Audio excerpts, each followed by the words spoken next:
ఆంధ్రప్రదేశ్ రాష్ట్ర రాజకీయాల్లో పెను ప్రకంపనలు చోటు చేసుకుంటున్నాయి. తాజాగా టాలీవుడ్ నిర్మాత బండ్ల గణేష్ ఆంధ్రప్రదేశ్ రాష్ట్ర ముఖ్యమంత్రి నారా చంద్రబాబు నాయుడిని కలిశారు. శుక్రవారం మధ్యాహ్నం హైదరాబాద్ నుంచి అమరావతి వెళ్లారు నిర్మాత బండ్ల గణేష్. ఈ సందర్భంగా సీఎం చంద్రబాబు నాయుడు కార్యాలయంలో ఆయనను కలిశారు బండ్ల గణేష్. ఈ సందర్భంగా చంద్రబాబు నాయుడుకు ప్రత్యేక శుభాకాంక్షలు చెప్పారు. మొన్నటి సార్వత్రిక ఎన్నికల్లో కూటమి విజయం సాధించినందుకు ప్రత్యేక అభినందనలు తెలుపుతూ చంద్రబాబు నాయుడిని సన్మానించారు బండ్ల గణేష్. అనంతరం దాదాపు గంట పాటు ఈ ఇద్దరి మధ్య సమావేశం జరిగింది. ఈ సందర్భంగా రెండు తెలుగు రాష్ట్రాల రాజకీయాలపై చర్చ జరిగినట్లు వార్తలు వినిపిస్తున్నాయి. అంతేకాదు వీళ్ళిద్దరి సమావేశం నేపథ్యంలో ఒక కొత్త చర్చ తెరపైకి వచ్చింది. త్వరలోనే తెలుగుదేశం పార్టీలోకి బండ్ల గణేష్ వెళ్తారని ప్రచారం జోరందుకుంది.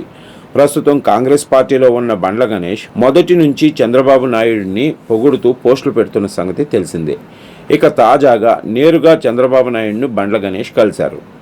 దీంతో నిజంగానే తెలుగుదేశం పార్టీలోకి బండ్ల గణేష్ వెళ్తున్నారని జోరుగా ప్రచారం జరుగుతుంది.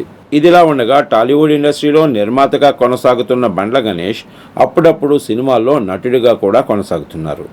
అదే సమయంలో కాంగ్రెస్ పార్టీలో పనిచేస్తున్న బండ్ల గణేష్ అప్పట్లో కేసీఆర్ను మెచ్చుకున్నారు. కాంగ్రెస్ పార్టీ అధికారంలోకి వచ్చిన తర్వాత అదే కేసీఆర్ను బండబూతులు తిట్టారు. ఇప్పుడు రేవంత్ రెడ్డి జపం చేస్తున్నారు. తాజాగా చంద్రబాబు నాయుడు చెంతకు చేరారు బండ్ల గణేష్.